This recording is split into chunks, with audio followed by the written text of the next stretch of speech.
I really believe this to be the single most important chapter of this entire series. While some of the videos cover the basics, such as how do you actually block out your model and what brushes you use, this is really focusing on deep fundamentals. If you were to watch this in the year 2020 or the year 3000, this would still be a valid video.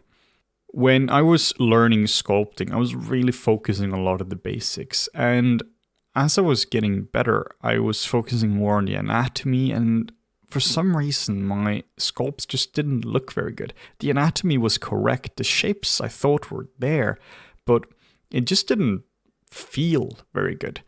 And then I spoke to one of the animation supervisors in one of the game studios, and he really opened my eyes when he was talking about gesture. Of course, I heard the term gesture beforehand, gesture and appeal, but it was more like buzzwords to me. I didn't really understand what they meant, but he gave me like a proper paint over of my model back in the day, and that transformed my sculpting forever. And it's one of these things, once you know about it, it's very hard to unsee it. So what on earth is gesture and appeal? Well, you might have heard these terms, and they are incredibly hard to actually put into words. They're more feelings, which makes them just inherently tricky to formulate. But the way I like to think about it is, it's like you have a melody. You have a lot of individual elements which work together to create something better than itself. You can't just have a single guitar playing a single note. You have to have a lot of instruments play together and play a lot of different notes to create something bigger. The same is true for sculpting. It's not about making fantastic eyes or a brilliant butt or really nice hair or whatever it might be. The goal is to create a nice harmonious sculpture. And you might have seen this if you're looking at old master studies, or if you're looking at some of the really high level sculptors out there, where you're looking at it and you can't necessarily see any specific features. You can't necessarily see, oh, this is where the abs are, and maybe it looks very low res, and you're wondering, why does this work? And this is because of appeal. It's all because of appeal. They've got to a point where they really understand this. Like with music as well, you also have different genres. Like you have rock and heavy metal and classical and jazz and all that. And while they sound completely different, they're all rooted in the same fundamentals of tempo and rhythm and all of that. They're of course different in what instruments they use, but they all adhere to some of the same concepts. And this is true with sculpting and art as well. Whether you're doing this super crazy high-tech mech gorilla, or if you're doing this adorable baby, or you're doing a Pixar Disney villain, then you still have to stick to the same concepts. And it's very problematic if you don't know what these concepts are. Like if you're now sitting and you actually have no idea what I'm talking about, then perfect. This is a great video for you to really open up your eyes to that. So we're starting off with this sculpture. This is a classical marble statue, and it's absolutely brilliant. But if you were to look at it, it's not crazy defined. You see the hair is just a general collection of stone, I suppose. The arms are just tubes. There isn't really a whole lot of crazy definition. I mean, I'm sure there is in the original sculpt if you were to look at it in harsh lighting, but I mean here it's very soft, but yet it's one of the most beautiful sculptures I know in terms of appeal. And let's start to analyze a little bit. The biggest thing we have to look for is the overall gesture. Before we start looking into all the specific things here, we have to start retraining our brain into looking at the gesture. Now, if you're looking at like this close-up, it's impossible to really see the gesture. You can see some things here, and you can see her eyes are going that way. But what we have to look at first is the overall gesture. And to see that, you have to really zoom out, train your brain for that. We have to start thinking big picture. And the gesture is something like this. You see it starts to flow from the top to the bottom. And your eye is just naturally guided towards that. Everything just kind of flows together in this way. Then we also have like more secondary gestures, which are like the flows like this, how everything just kind of flows together. We have shapes like this, which is they just create really nice and incredibly elegant patterns. So looking at the overall gesture, will just transform your sculpture, and it's really one of the hardest things you can possibly do. Now, we could analyze this sculpture for like 10 hours easily, and we still have more things to talk about, but just your overall gesture, just gesture going through the entire figure, is really what you want to look for when it comes to this. If you get the gesture right, then everything else just kind of follows. If you don't get the gesture right, now you're fighting a fundamental problem throughout, because now this model feels stiff. Like a flat gesture would be where the model just feels like this, and the legs are just going out, and nothing really works. And then you're starting to really define all the muscles and all that, and you're wondering, why doesn't it work? It's because the gesture isn't there. So maybe one of the best sources for looking at gesture is to look at the old Renaissance and Baroque sculptors and really classical sculpture. They've really got that figured out. If you're going to spend 2 years chopping something out of marble, you're going to make sure that you got everything sorted beforehand. You're not just going to ZBrush cowboy your way out of that. The next up, we have a skeleton. I love this sculpture, and it's so complicated with so many different parts. And when you're looking at this as a beginner, you start to notice all these things and all the spikes and all the different things and all the folds and all of that. There's so much detail. This is a much more detailed sculpt than what we just looked at. There are so many things. And if you try to replicate this model, this is what you're going to be doing. Like in the observation video as well, where we had to blur out the bear, we would have to do something similar to this because it's so detailed. At least you have to do it in your mind. But if you start to take a bigger picture and you don't start to notice all the tiny plane changes, let's notice a gesture. The entire sculpture has a gesture to it. It starts from up here and it just kind of flows all the way through the model. It has a gesture which goes like this as well, and it just flows into it. You can see the curve from up here. It goes in and it flows in with the body. And this would work in 3D as well. I mean, in real life, if you were to look at this from different angles, this would still totally work. So once you have the gesture down, then you can start to get into the serratus anterior and external obliques and nipples, all these kind of things. But without this, you have nothing. So you can analyze a gesture here forever. So it might look simple when I'm just blocking it down and be like, of course, it's just a line going through. But this is really one of the tricky things to figure out. It's simple, but it's not easy. There are so many things going on just in terms of the posture and everything. So gesture, amazingly important. So I recommend that you just do a screen cap of whatever we have and just try to find the gesture. Or you can Google Bernini sculpture and just try to find a lot of awesome Bernini sculptures and just draw the gesture on top of that. And you can also draw the gesture on top of your own models. Then we have an awesome sculpture as well. I mean, technically not a sculpture, technically more of a model, or straw model. But you can see the same thing. There's a gesture going all the way through the model like this. Then we have a lot of different gestures as well, which go like this and just kind of flows around the model. And it just creates this incredibly vibrant and dynamic sculpture like this. There aren't any details at all in this. It barely has fingers because it's made out of straw and grass and all that. But it's still an incredibly flowing gesture. What a lot of people would do if they were tasked to make a sculpture in 3D or model in 3D, and they were told, make it out of grass. They would just make it float down. They would just make everything go down and have the head be here. And it would just be a model which does this. And it might look cool, but it's not necessarily going to make you feel anything. So we could literally spend 20 hours just analyzing gestures like this. And we're not going to do that because that would be completely pointless. But just to sum up gesture and basically sum this entire chapter. Now, we haven't even got started with it, but just to sum up every single idea we're talking about now, that is essentially unity with variation.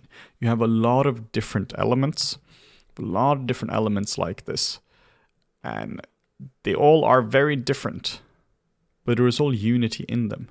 So there is unity in everything, in all the shapes. There is a lot of individual variation within the shape.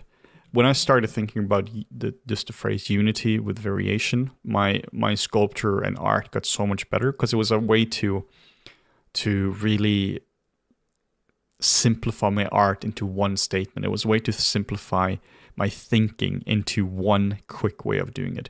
Unity with variation. So now that we talked about what gesture and appeal is, let's look into some tools for how to get there. Now, these are still deep fundamentals, but they're more visual aids to help you get there. You can break it down into a lot of smaller components instead of just having the weight of the world on your shoulders, where you're trying to remember all of these things. Here are some specific tools. The first one is overlap. Let's say we have a shape like this.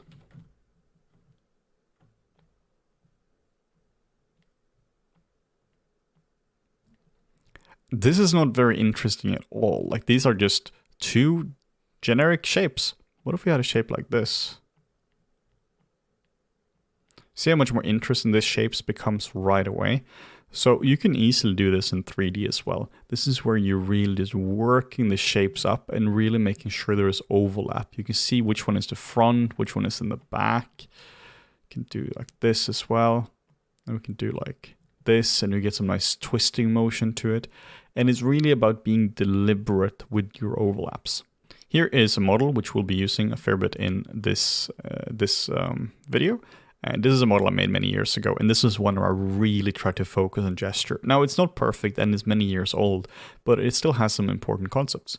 When it comes to overlap, we can do things like we have the biceps here, and then we can make these muscles really just flow over it, like so. You can have this shape flow into here, so you can get a lot of a nice overlap. You can do the same thing here, where instead of just having these shapes meet, like so, you can make one shape flow more into the other. So this is something you can really focus on. You can have the muscle which goes here, and you can just make them flow into each other. So once I started thinking about overlap, then my art also got a lot better. You can have the belly, some belly fat, then you can have some of these shapes going over, or they can go under it, like so. So try to make shapes overlap as much as you can. That just makes them much, much nicer. Obviously, you know, what I'm doing now is crazy stylized. You would never actually do it like this, but it's a really good way of thinking about it.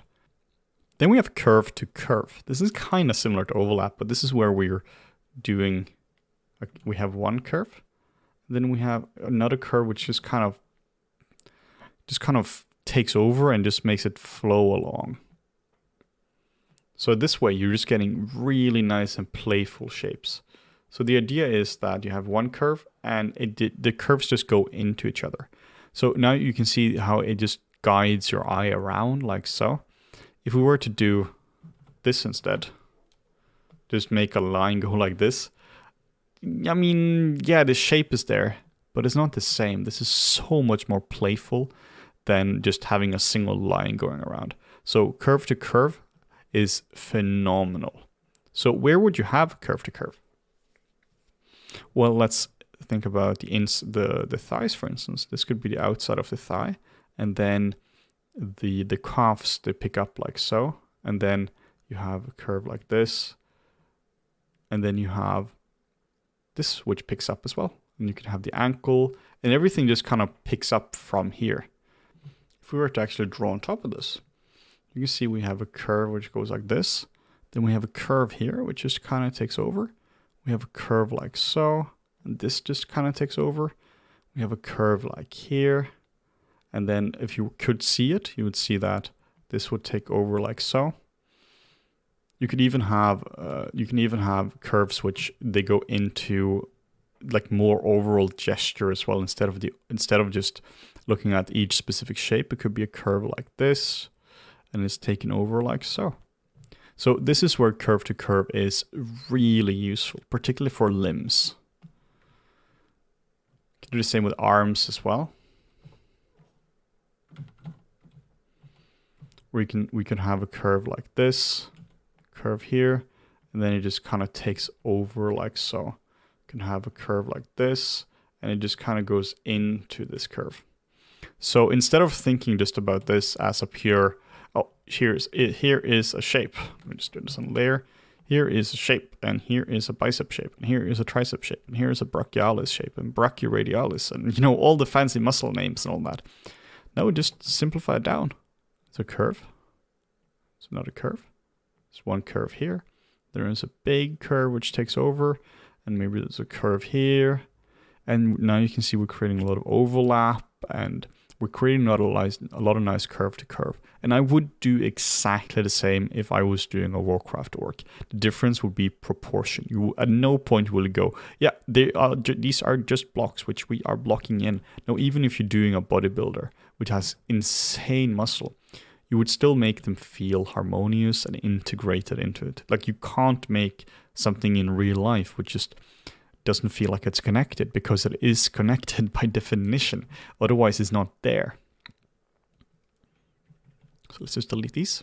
So curve to curve is amazing as a tool. Then we have straight to curve as well. Straight to curve is one of these concepts which is used a lot when it comes to stylized. This is where you can have a straight, then you can have a curve. And this could, for instance, be an elbow. Now, this is not necessarily used this stylized when it comes to realism. When it comes to something like this, you might not have it exactly, but you can still have shapes which are, here you can see that it's more straight, and then you can have a curve on the other side. Being more deliberate about this can really, really help. Where you have, if I were to redo this project, I would probably make this a bit more of a straight and this more of a curve, just to make it more appealing. And here's a specific example of it. Here you can see that this is obviously a fairly realistic sculpture, and you know, it could be something out of The Walking Dead. And here we have a great example of straight to curve. Straight. So here, there's a clear straight. And then the opposite, it's a clear curve. And the reason this is nice is because it creates a lot of contrast within your shapes. Making contrast within shapes is really one of the most useful tools you have. Now, this is just a quick digression, but you can see a lot of beautiful contrast in this sculpt. You have a lot of details here, and then there's nothing. You have a lot of details here, and then there's nothing. Details, and then nothing. Details, and nothing. Details, and nothing. And you're really focusing where you want to look by having the eye right here and having it be quite detailed, and then having a lot of softness going around it. So contrast is really key. You can also see there's a lot of gesture in this model as well. Again, very, very naturalistic model, and still just flows into it. You can see how this just flows like so. It's a very, very good gesture in this model, and it's so appealing. I've been looking at this model for years, and I learn new things every single time I look at it, because this could have been like a classical sculpture. This could have been similar to the skeleton sculpt we looked at earlier, just that this is probably something from like a zombie movie or something like that. When it comes to straight to curve as well, you can think about this in a different way as well, which helps me a bit more when it comes to organics, which is soft to hard. Instead of just purely thinking about these exact shapes, you can also think about what is hard and what is soft. Here is, again, a brilliant example. You can see these shapes are really hard, and you can see these shapes are really soft. It's like, what would it feel like if you were to touch these shapes? This feels really hard to touch, and this as well. And these shapes feel not super comfortable to touch. You know, he's a pretty lean guy, but they feel a lot softer than the other areas. So when you're sculpting, I highly recommend that you think about soft versus hard. It's the same with this as well. I'm really trying to get in soft versus hard. These areas are really hard because they're bone, and these areas are really soft because there's skin and muscle and fat and all that. And this also comes to when you're creating characters.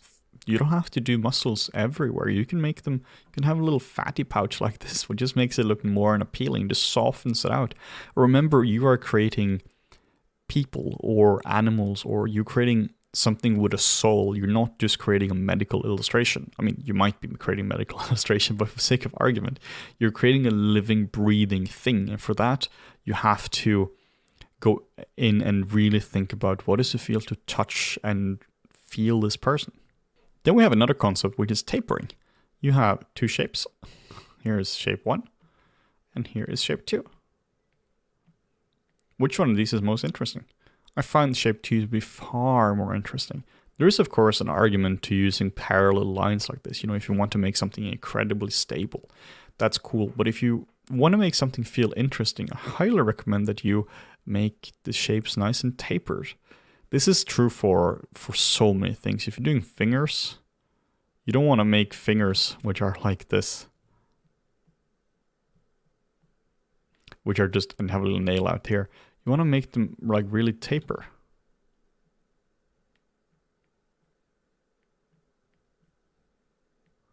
It becomes so much more appealing the moment you have some tapering in it. You can see I'm deliberately trying to taper the areas, like the forearm. It's big up here and it's small down here.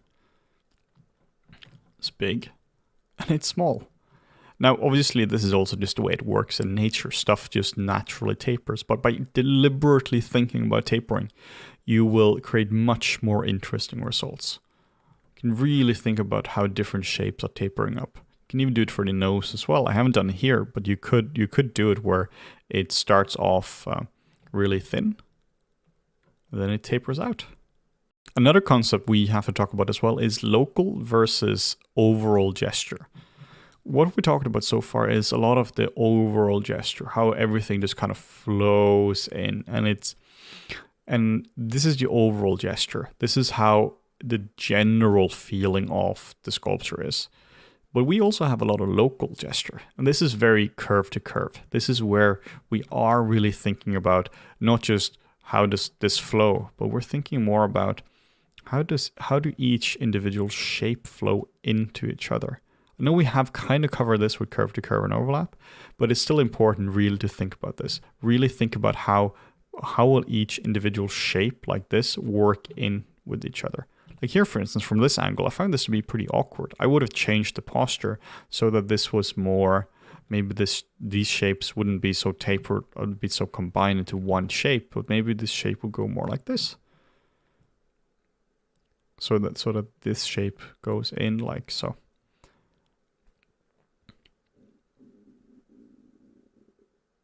Same thing like this. How does the neck flow into the body, into the arms? Could you improve this gesture somehow? So think about localized versus overall gesture.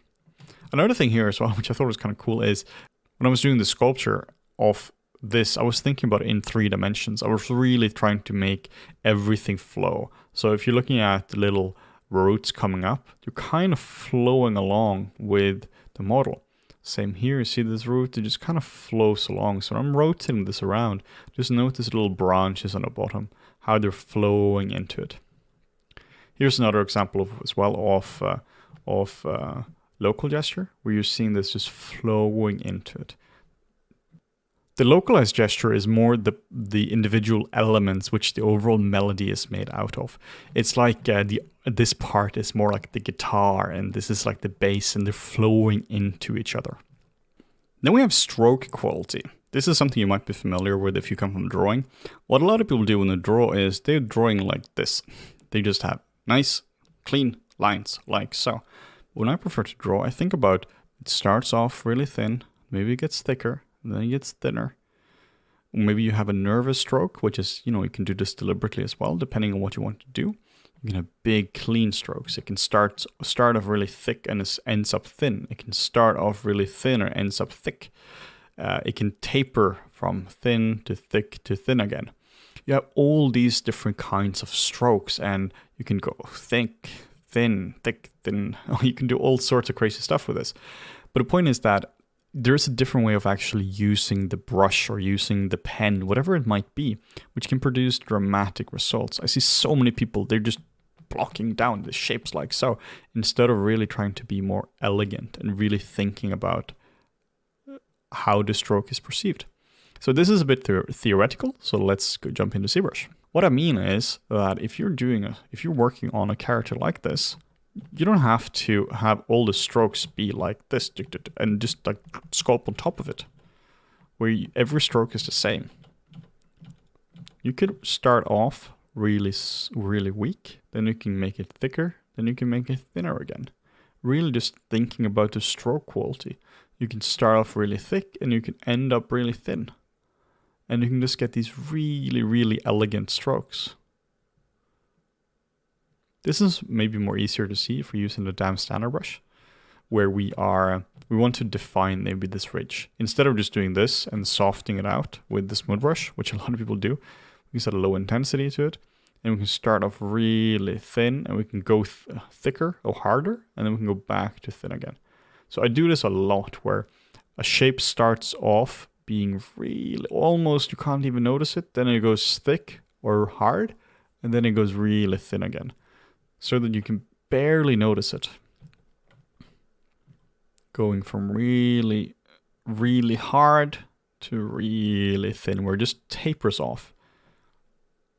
Really hard because we're in the belly button, really hard, and then just kind of fades out like so. Really light pressure, a lot of very hard pressure, and then very light pressure again. You can do the same thing, just the opposite, to get the iliac crest to read.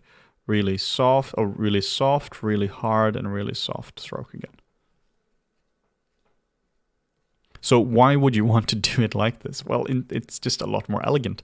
Instead of going in and smoothing everything and just kind of working against your own workflow, you can just really just get the shapes right on the first try.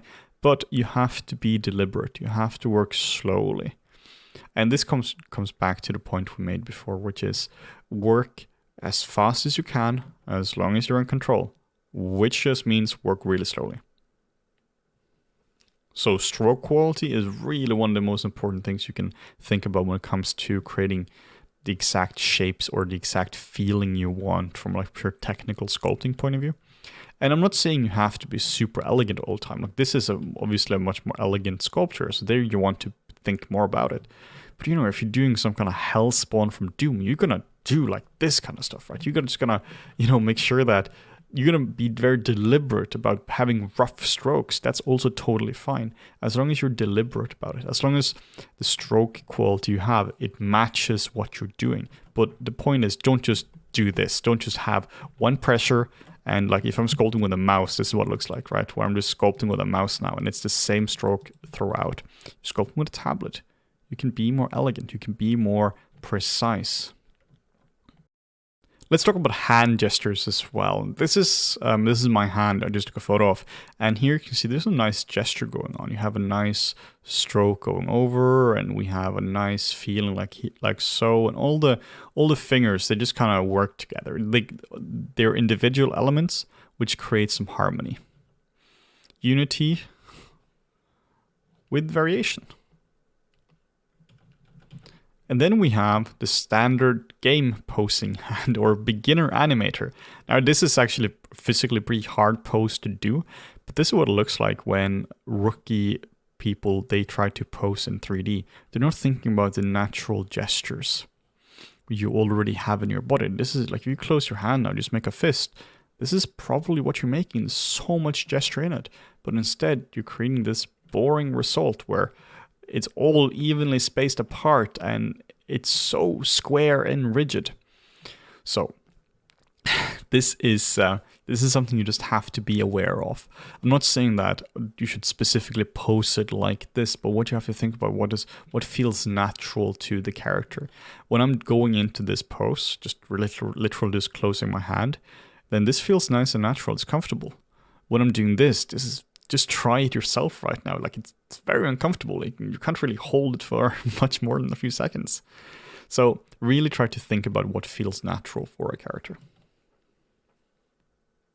So this is a lot of theory, and this is not one of these things which is going to make sense right away. You just have to apply these concepts when you're sculpting. Instead of just trying to apply them all at once, maybe try just a few sculpts where you're trying out each one in isolation. Maybe the first one you're doing is just trying to make more overlap. You're just trying to make the shapes have more overlap like this. The second one you're doing, maybe you're focusing really on curve to curve. And then you might be focusing on getting the overall gesture down into the model. Then maybe you're thinking more about the localized gesture, and then you can just work it up. Like if you're a beginner and you were just told this is a melody to, or this is the entire melody to a Beethoven symphony, you couldn't do it. You have to focus on each piece at any one time. But the tools we've outlined in just this specific video will really help you whatever it is you're doing, whether you're doing figure drawing or if you're doing high-end mechanical stuff for a crazy gorilla, or if you're doing like a really appealing natural fairy woman like this. Whatever it is, these concepts will help you throughout your career, no matter what you're doing in terms of sculpting.